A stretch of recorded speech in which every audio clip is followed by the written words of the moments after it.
ia meraba-raba dinding dan menemukan saklar lampu. Sebuah bohlam kuning redup mulai menyala. Apa yang dilihat Kirana membuat seluruh darah di tubuhnya terasa membeku.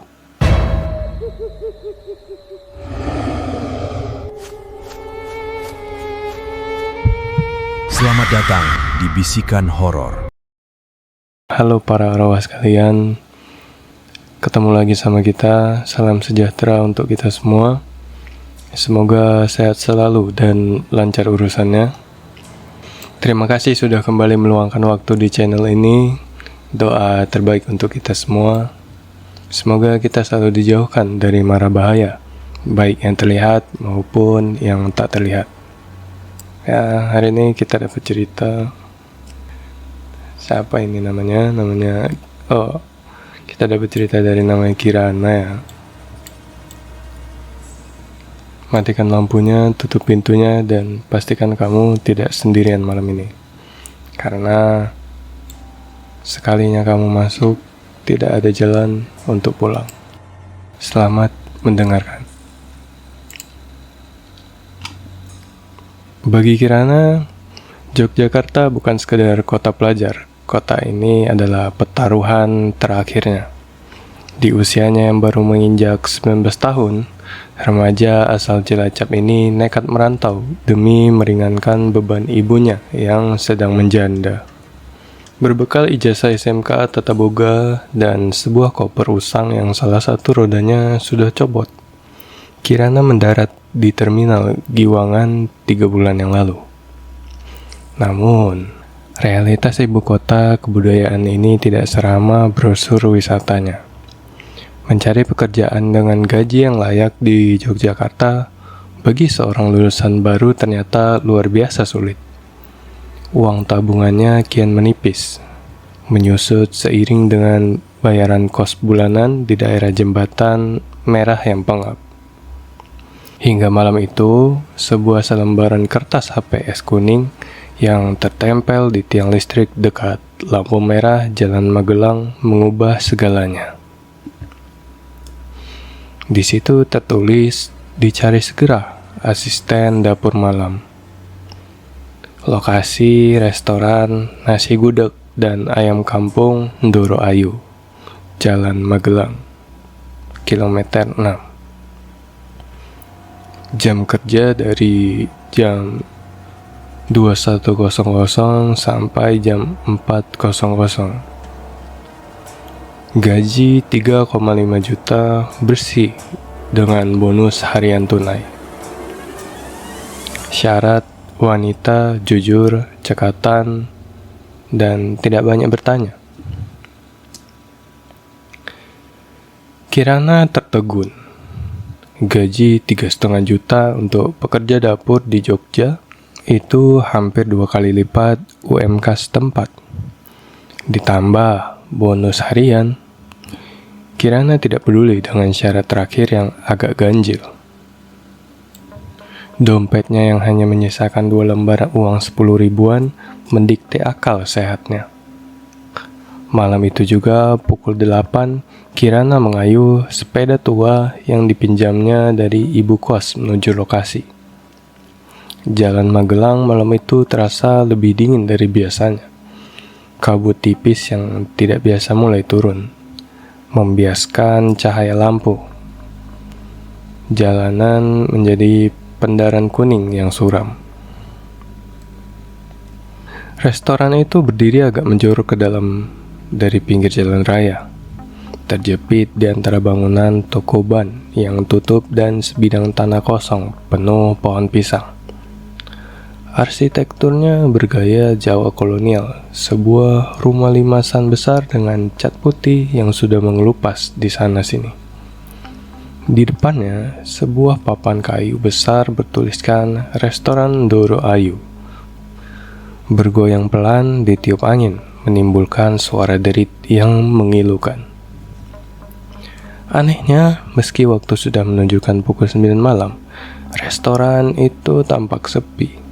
Hanya ada 3 mobil kuno tahun 80-an yang terparkir di halamannya yang berbatu kerikil. Kirana menuntun sepedanya ke samping dan melangkah masuk melalui pintu depan yang terbuka lebar. Bau harum yang sangat pekat langsung menyergap hidungnya. Itu bukan sekedar bau gudeg. Ada campuran aroma gurih ayam goreng, manisnya gula Jawa, kentalnya santan, dan sesuatu yang samar-samar mirip wewangian kembang melati yang menusuk. Permisi, permisi, panggil Kirana lirih. Dari balik sekat kayu ukir, muncullah seorang wanita parubaya. Penampilannya sangat anggun, namun dingin. Rambutnya disanggu rapi tanpa ada satu helai pun yang lolos. Ia mengenakan kebaya kutu baru, motif jentik hitam, dan kain jarik yang wironnya sangat presisi. Kirana? Suara wanita itu rendah, datar, namun bergema di langit-langit rumah yang tinggi. Nggih bu, saya yang tadi sore menelpon tentang lowongan. Panggil saya Bu Ratna, potong wanita itu. Matanya yang tajam dan sedikit cekung menatap Kirana dari ujung kepala hingga ujung kaki. Kamu kurus, tapi kelihatannya kuat. Tugasmu mudah, memotong bumbu, mencuci piring, dan mengantar makanan ke meja saji di depan jika pesanan sudah siap. Jangan pernah masuk ke ruang penyimpanan daging di pojok belakang. Dan ingat syarat di brosur. Mbotenan. Tidak banyak bertanya, Bu. Jawab Kirana gugup. Bu Ratna tersenyum, sebuah senyuman yang tidak sampai ke matanya. Bagus, mulai malam ini uangmu kamu.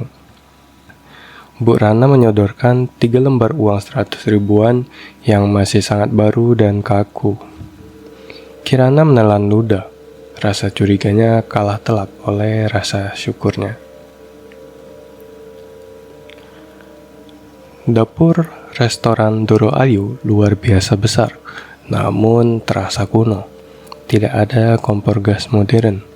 Memasak di sini masih menggunakan luweng atau kompor tungku batu dengan bahan bakar kayu bakar.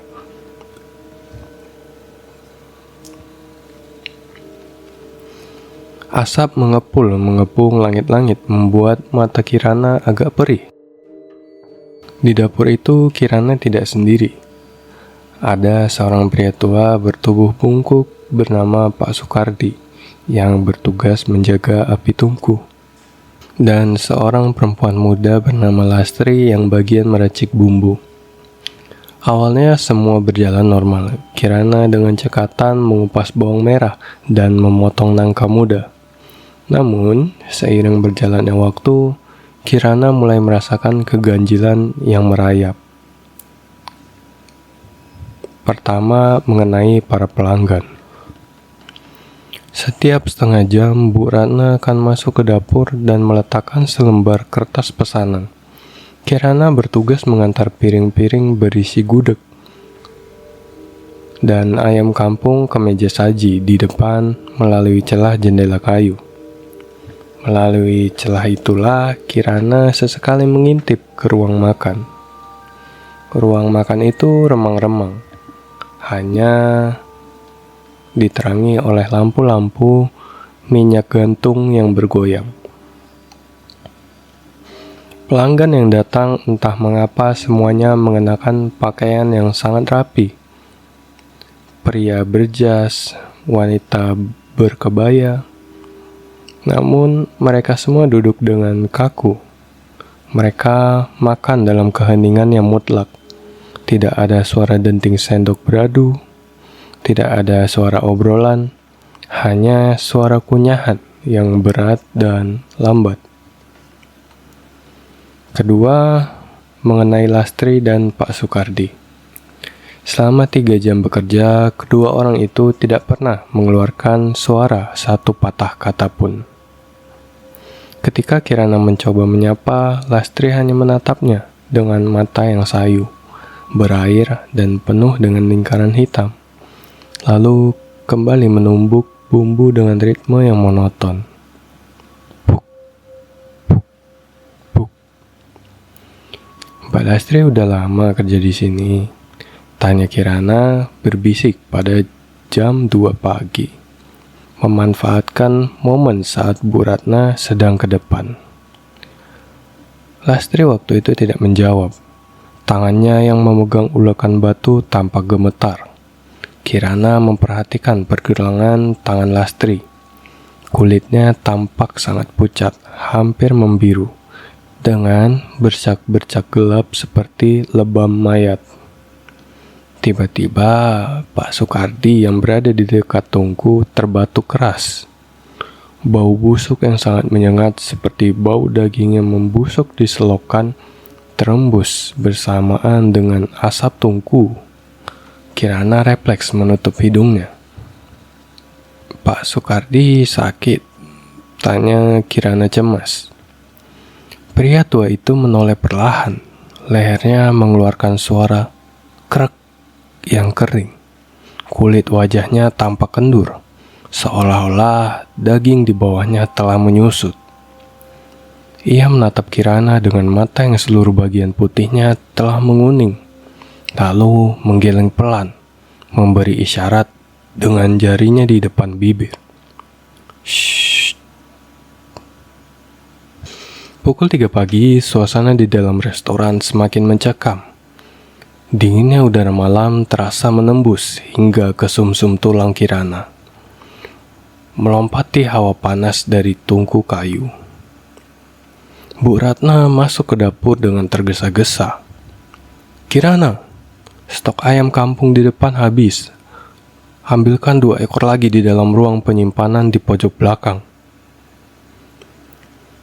Kirana tertegun. Tapi Bu, tadi kata Bu Ratna saya tidak boleh. Sekarang darurat, cepat ambil, bentak Bu Ratna. Suaranya tiba-tiba meninggi dan terdengar serak bergetar dengan nada yang tidak manusiawi. Wajah cantiknya sekilas tampak menyengit, memperlihatkan guratan-guratan urat hijau yang menjalar di pelipisnya. Kirana gemetar, ia tidak punya pilihan. Dengan langkah ragu, ia berjalan menuju pintu kayu jati yang berada di pojok paling gelap dari dapur tersebut. Pintu itu terkunci, namun Bu Ratna melemparkan seuntai kunci berkarat kepadanya. Kirana memutar kunci. Pintu terbuka dengan derit panjang. Bagian dalam ruangan itu gelap gulita dan luar biasa dinginnya. Jauh lebih dingin daripada kulkas manapun. Bau amis darah dan pembusukan yang sangat pekat langsung menghantam wajah Kirana, membuatnya mual setengah mati. Ia meraba-raba dinding dan menemukan saklar lampu. Sebuah bohlam kuning redup mulai menyala. Apa yang dilihat Kirana membuat seluruh darah di tubuhnya terasa membeku. Di dalam ruangan itu tidak ada kulkas atau gantungan daging ayam. Yang ada adalah balok-balok es besar yang ditata di lantai. Dan di atas balok-balok es tersebut tergeletak beberapa tubuh manusia. Salah satunya adalah seorang pria parubaya dengan pakaian necis yang robek-robek. Perutnya telah dibelah dan organ dalamnya telah kosong. Di sudut lain ada sebuah bak penampungan besar berisi cairan merah kental yang dikerubungi lalat-lalat besar. Di dalam bak itu mengapung potongan-potongan daging yang teksturnya sama sekali bukan daging ayam. Itu adalah potongan tubuh manusia. Kirana menjerit histeris, namun suaranya tertahan di tenggorokan. Kakinya lemas bak untayan mie. Saat ia berbalik untuk kabur, ia menyenggol sebuah meja kayu. Di atas meja itu berserakan barang-barang pribadi seperti dompet, jam tangan, dan KTP. Kirana melihat sebuah KTP dengan foto seorang perempuan muda yang sangat ia kenal. Lastri Natalia. Alamat Sleman, Yogyakarta. Kirana memandang foto itu, lalu teringat pada Lastri yang sedang menumbuk bumbu di luar. Dengan tangan gemetar, ia membuka dompet lain yang tergeletak di sana. Ada selembar clipping koran lama dari tahun 2021. Misteri hilangnya para perantau malam di Jalan Magelang. Dugaan praktek pesugihan restoran kuno. Tertulis sebagai judulnya. Kirana mundur selangkah demi selangkah. Air mata ketakutan mengalir deras di pipinya. Ia harus keluar dari sini. Ini bukan restoran. Ini adalah tempat jagal manusia. Saat ia membalikkan badan menuju pintu keluar kamar daging, sosok Bu Ratna sudah berdiri tepat di ambang pintu. Namun penampilan Bu Ratna sudah berubah total. Tidak ada lagi wanita anggun berkebaya rapi. Kebaya hitamnya telah robek, digantikan oleh kain kapan yang basah oleh darah, berwarna merah tua yang pekat. Rambut sanggulnya terurai gimbal, menjuntai hingga ke lutut. Wajahnya hancur, kulitnya mengelupas memperlihatkan daging merah penuh belatung, dan mata yang melotot merah tanpa kelopak. Dari jari-jarinya tumbuh kuku-kuku panjang berwarna hitam pekat. Mau kemana, Nduk? Pekerjaanmu belum selesai. Suara itu bukan lagi suara manusia, melainkan lengkingan yang melengking yang memekakkan telinga, bersaut-sautan dengan suara tawa cekikikan yang dingin. Kuku kuntilanak, bisik Kirana dengan bibir bergetar. Bu Ratna atau makhluk yang menyerupainya melayang maju. Aroma melati instan berubah menjadi bau bangkai yang luar biasa menyengat. Di belakangnya, Lastri dan Pak Sukardi berjalan dekat dengan gerakan patah-patah. Kini Kirana menyadari mereka berdua bukanlah manusia. Mereka adalah mayat hidup, boneka tanpa jiwa yang digerakkan oleh sihir hitam restoran ini. Tolong, tolong. Kirana berteriak sekuat tenaga, melemparkan apa saja yang ada di dekatnya. Pisau jagal, balok es, botol-botol kaca. Namun semua benda itu menembus tubuh Bu Ratna. Makhluk itu mencengkeram leher Kirana dengan kuku-kukunya yang tajam. Dan Kirana merasa napasnya tersumbat. Dingin yang mematikan mulai menjalar dari leher ke seluruh tubuhnya. Di ambang kesadarannya yang kian menipis, Kirana melihat Lastri mengangkat sebuah kapak besar, bersiap untuk memotong tubuhnya. Tuhan, tolong saya, Ibu. Batin Kirana menjerit sebelum semuanya menjadi kegelapan total. Srah. Kring-kring, suara nyaring bel sepeda mengejutkan Kirana. Kirana tersentak. Ia membuka matanya. Dengan napas terengah-engah, keringat dingin membasahi seluruh tubuhnya. Ia melihat sekeliling. Ia tidak berada di dalam kamar daging yang dingin.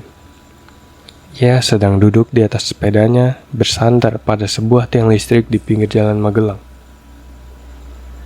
Matahari pagi yang cerah mulai terbit di ufuk timur, menghalau kabut malam. Jalanan sudah mulai ramai dengan kendaraan bermotor dan aktivitas warga yang berangkat kerja. Kirana meraba lehernya, tidak ada bekas luka cengkraman. Ia melihat jam tangannya, pukul 6.15. Aku ketiduran, bisik Kirana pada dirinya sendiri. Ia melihat ke seberang jalan. Di sana tempat yang semalam berdiri restoran Duruk Hayu yang megah dan kuno, hanya ada sebuah bangunan tua yang sudah runtuh total. Bangunan limasan itu telah hangus terbakar, menyisakan puing-puing hitam yang ditumbuhi semak belukar lebat. Sebuah garis polisi yang sudah pudar dan putus tampak melilit di pohon mangga depan runtuhan tersebut.